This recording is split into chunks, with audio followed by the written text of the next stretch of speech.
Бакыт Төрөбаев 3 депутатты фракциядан гудбай кылды. Жогорку кеңештин өнүгүү прогресс фракциясынын лидери бийлик түрүнө тазалоону баштап, 3 эл өкүлүн фракциядан чыгарды. Бизге жеткен маалыматтарга таянсак, фракциядан кидала болгон эл өкүлдөрү аты жыты чыкпаган Алмазбек Жутанов, айрым учурларда сереңетип көрүнө калган Тазабек Икрамов жана Кызыл камчы Камчыбек Жолдошбаев экен. Кыскасы ушул 3 эл өкүлүн Бакыт мырза фракциядан чыгарыптыр. Маалымат Булак Назар Ньюс. Бакыт Төрөбаев фракция лидерлигинен өзү кетиши керек. Президенттик шайлоодо Өмүрбек Бабановдун премьер-министри боло калган өнүгүү прогресс фракциясынын лидери Бакыт Төрөбаев фракциялаштарынын катуу нааразычылыгын жараткан эле. Буга Төрөбаевдин өз алдынча чечим кабыл алып, Бабановго кошулганы да себеп болгон. Бакыт Эргешевич мындай адепсиздикке нааразы болгон фракциялаштарынан кечирим сурап койгондун ордуна ачык пикирин айткан депутаттарды катарынан чыгарды. Мына ушундай акыйкатсыздыкка туш болгон Тазабек Икрамов Бакыт Төрөбаевди фракция лидерлигинен кетириш керектигин жар салды. Анын айтымында фракция лидери чечим кабыл алаарда депутаттар менен кеңешкен эмес. Өнүгүү прогресс фракциясынын лидери кеңешип иш алып барбагандан кийин лидерликтен өзү кетиши керек болчу. Алардын 3 депутатты фракциядан чыгаруу чечими эч кандай мыйзамда жок. 12 адам биригип дагы бир адамды фракциядан чыгара албайт. Бизди колдогон жок деп айтышыптыр. Туура буга чейин булардын оюна кошулбай жүргөм. Жеке кызыкчылыгын же булардын бийликке келип бизнес кылышын каалабайм. Исхак Масалиевди спикерликке колдобогонум үчүн ооба, спикерликке жаштар келиши керек дейт Икрамов. Маалымат Булак Назар Ньюс. Турсунбековдун кеткени эмнени түшүндүрөт?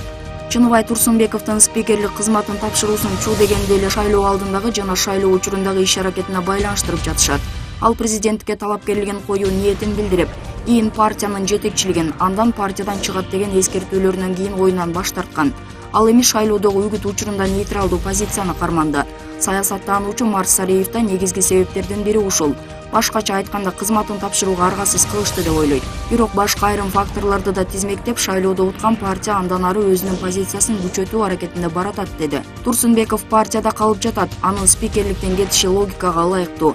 Анткени партия ичиндеги тартипти сактап калыш керек. Мисалы, өнүгүү прогресс ичинен ыдырап Бакыт Төрөбаевди жетекчиликтен алуу тууралуу кеп тарап жатат. Эми сөзсүз шайлоодо уткан партиянын өзүн күчөтүү тенденциясы болот, деди Сариев BBC кызматына. Калык Султановго сурак жокпу?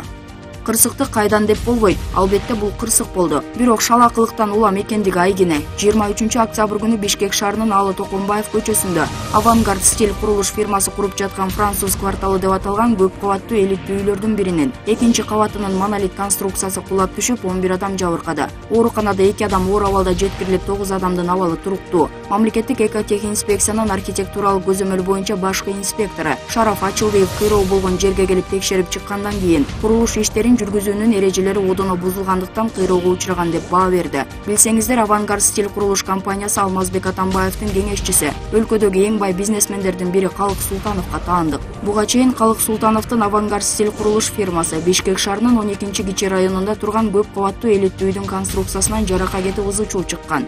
Калык Султановдун фирмасы курган үйлөр бүтпөй жатып урап жатса, Кудай сакта, жер титиреп кетсе эмне болот? Быйыл августта президенттик шайлоонун алдында Алмаз Атамбаевдин кеңешчиси Калык Султановду кеңешчилик милдеттерин аткаруудан бошотуп, КСДПнын Бишкектеги президенттик шайлоо штабын жетектөөгө жөнөткөн. Мындан улам Калык мырза жеңишке катуу кубанып кетип, конструкцияларын көзөмөлдөй албай калган окшобойбу деген ой кетет. Анын үстүнө өзү жашабай турган болгон соң көп кабаттуу үйлөрдү элге кандай эрежелер менен салып жатканы бул кырсыктан соң айгине болду. Эми бул боюнча эмне кеп болот? Же Султановго сурак жокпу? Маалымат Булак Кыргыз Today. Суу боюнча жаңы мыйзам кабыл алуу керек. Суу биздин негизги байлыгыбыз болуп саналат. Коңшу мамлекеттер өз байлыгын өз экономикасына салым кошуу үчүн жакшы иштетип жатышат. Бул тууралуу депутат Төрөбай Зулпукаров бүгүн 26 октябрда жогорку кеңештин жыйынында билдирди. Айтымында, суу боюнча жаңы мыйзам кабыл алынуусу керек. Эл аралык уюмдардын бири болгон Бириккен Улуттар уюмунун суунун экономикалык баасы болуш керек. Суу бул товар деп билдирген. СССР учурунда Кыргызстанда ГЭСтерди курууга Кыргыз СССР 2 миллиард рубльдан ашуун каражат короткон. Өзүбүздөгү негизги байлыкты товар катары эсептешибиз керек. Өз байлыгыбызды эл аралык келишимдердин негизинде колдонушубуз керек, деди ал. Ошондой эле эл өкүлү айрым мамлекеттер газын, нефтисин колдонуп, байлыгы менен дүйнөгө таасир берип турарын кошумчалады. Бизде бир топ дарыялар бар. Ал жака башка мамлекеттен бир дагы суу куйбайт. Бирок суу бизден чыгып башка өлкөлөргө кетүүдө. Ошондуктан мыйзам кабыл алуу керек, деди ал. Маалымат булагы Каганат. Кыргыз саясатында дагы бир кан алмашуу.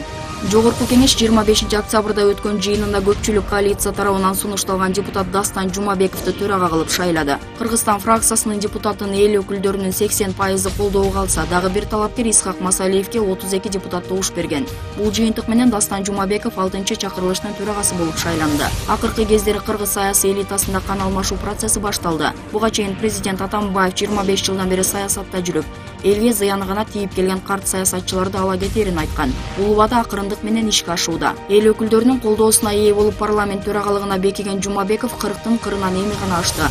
Буга чейин ал 5-чакырылыштын депутаты катары 5 жыл иштеп, 2015 жылы кайра Кыргызстан партиясы аркылуу парламентке шайланган. Жаңы муундун өкүлү болгон Жумабековдун спикер болушун коомчулук жылуу кабыл алууда. Анын жаштыгына, тажрыйбасына баа бергендер басымдуу. Кыргыз өкмөтүнүн жаңы курамынын көпчүлүгүндө жаштар түзөт. Премьер-министр Сапар Исаков 40 жашта болсо, биринчи вице-премьер-министр Толкунбек Абдыгулов да эми гана 40-тан ашты. Ал эми жаш саясатчы Дастан Жумабековдун жогорку кеңештин төрагасы болуп шайланышы жаштарга мүмкүнчүлүк берип жаткандыгынын бирден-бир белгиси. Кыргыз саясатындагы мындай кан алмашуу процесси жакынкы жылдары өз жемишин берет деп ишенсек болот. Маалымат Булак Багыт Кийже.